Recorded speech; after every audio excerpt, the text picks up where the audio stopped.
Big news, SEC has withdrawn lawsuit from XRP.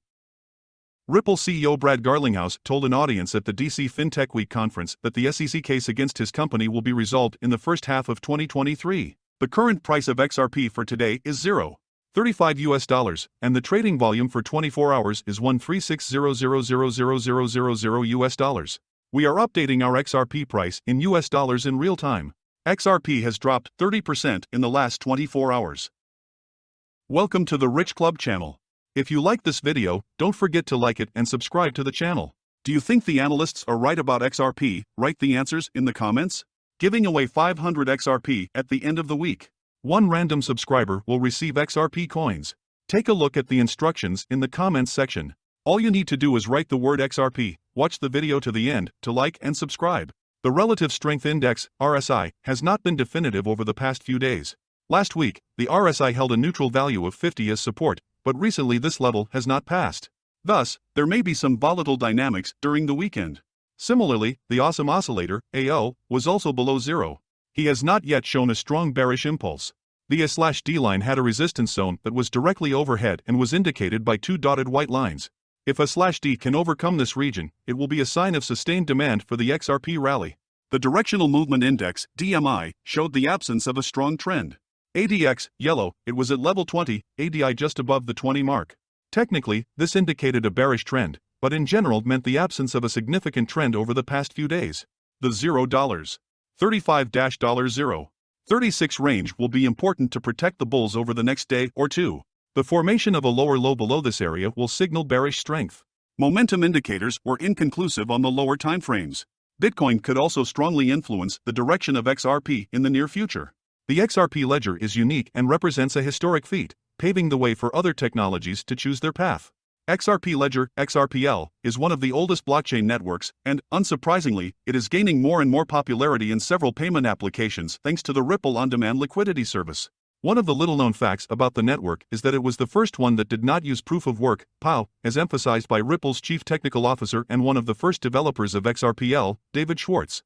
Notably, Schwartz claims that the decision to replace the POW consensus model was the reason he was hired by Ripple founder Jed McCaleb. Yes, Schwartz said in response to a request from Stefan Huber, who asked if XRPL is the first one not to use POW. When Jed McCaleb first hired me in 2011, he asked me to answer the question of whether it was possible to replace POW with a distributed agreement algorithm more similar to PBFT and preserve the advantages of Bitcoins. It is worth noting that XRPL is unique because it does not use POW or proof of stake, POS, but instead uses a proprietary consensus algorithm developed by Schwartz, Noah Youngs, and Arthur Brito. It is noteworthy that the protocol is able to reach consensus without full agreement on which nodes make up the network. Currently, David Schwartz, one of the creators of the XRP Ledger, is the technical director of Ripple, and this is the most influential figure in the XRP community, and the most mysterious. Now another new episode has been added to the series of myths about Schwartz. XRP Ledger is by far one of the most commonly used blockchain in real-world payment applications due to its on-demand liquidity, ODL, which allows businesses to use XRP as an intermediate currency for faster international transactions at a low price. It is noteworthy that the history of the network often dates back to 2011, when, as they say, David Schwartz, Jed McCaleb and Arthur Brito teamed up to develop the network. However, a patent document provided by an influential person in the XRP community, known as XRP King Doggo 4, indicates that Schwartz may have developed a rough concept of the network back in 1988. David Schwartz created XRPL back in 1988, when they didn't even have a name for the blockchain. Since they launched it under the name XRPL, it has never been hacked or stopped. XRP was created to be the greatest asset ever created. In a patent filed by Schwartz in August 1988, he describes a distributed network of computers for distributed data processing, where each node processes parts of the data. Although it's not the same, it's very similar to how checking in the XRP registry works. The judge ordered the SEC to turn over Hinman's emails, but did not specify when. Attorney Jeremy Hogan on Twitter clarified the confusion regarding Judge Torres' recent order to release Hinman's documents. Brief update on the Ripple v. SEC case. I see some confusion, therefore I tweet. On September 29, Judge Torres overruled the SEC's objections to turning over the Hinman emails but did not say when they must be turned over. Therefore, On September 29, District Judge Torres dismissed the SEC's objections and ordered her to hand over Hinman's documents in which he stated that Ethereum is not a security in his 2018 speech. Jeremy Hogan highlights a key fact: the judge ordered the SEC to hand over the emails, but did not specify when. He claims that the deadline for this will come when an appeal against the judge's decision should be filed.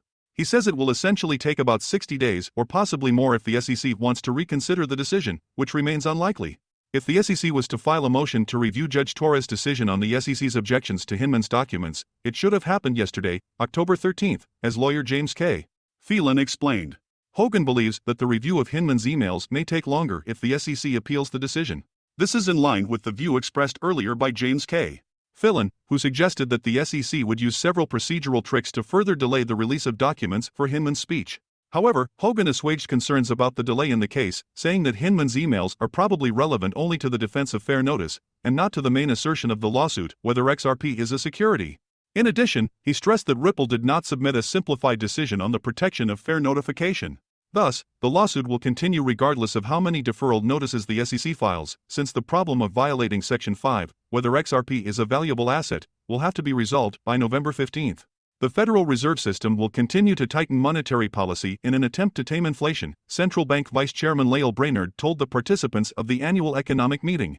The strength of U.S. dollar inflation is due to the shocks caused by the global pandemic, limited supply chains due to the conflict in Ukraine and high economic uncertainty, Brainerd said in her speech at the 64th annual meeting of the National Association of Business Economics in Chicago. According to her, the Federal Reserve System is responsible for the high secondary effects of interest rates, as well as for the strength of the dollar and foreign economic demand.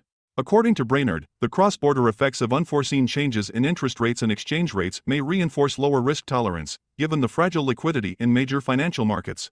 This could create problems for politicians if these risks materialize. Monetary policy will be restrictive for some time, Brainerd said, adding that a cumulative effort will be needed to reduce the inflation rate. Despite the fact that, thanks to higher interest rates, supply is better aligned with demand, real gross domestic product, GDP, decreased by almost 1% year-on-year, and real private domestic purchases also decreased from 6.4% year-on-year last year to just 1.3% this year, Brainerd said. According to her, the decline in consumer spending may be the result of a decline in household savings, which are estimated to be almost 25% less than in previous quarters. It is also predicted that by the end of the year, the policy rate will increase more than twice compared to expectations 7 months before.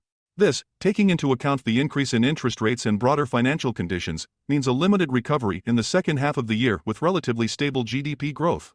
There are some good expectations. Brainerd pointed out that strong wage growth and high rental and housing costs are expected to reduce high inflation. It is also expected that due to the shift in demand from goods to services, the decline in basic import prices and disordered supply chains, basic goods will return to some semblance of prices before the pandemic. The pandemic has led to increased margins in the trading sectors, which are expected to be balanced by increasing inventories, easing supply constraints and reducing demand, which Brainerd says will help lower commodity inflation. According to Brainerd, against the background of different views on future inflation, a quarter of respondents expect prices to be at or below the current level in the next 5 to 10 years. In addition, preliminary signs of labor market rebalancing come from unconfirmed reports suggesting that the labor market is weakening, Brainerd said. What do you think are the prospects for XRP in 2023? Write your forecasts in the comments. Thank you for watching this video to the end. Please do not forget to like it and subscribe to the channel so as not to miss the release of new videos, and do not forget about our contest. Write in the XRP comments to add 500 XRP to your account.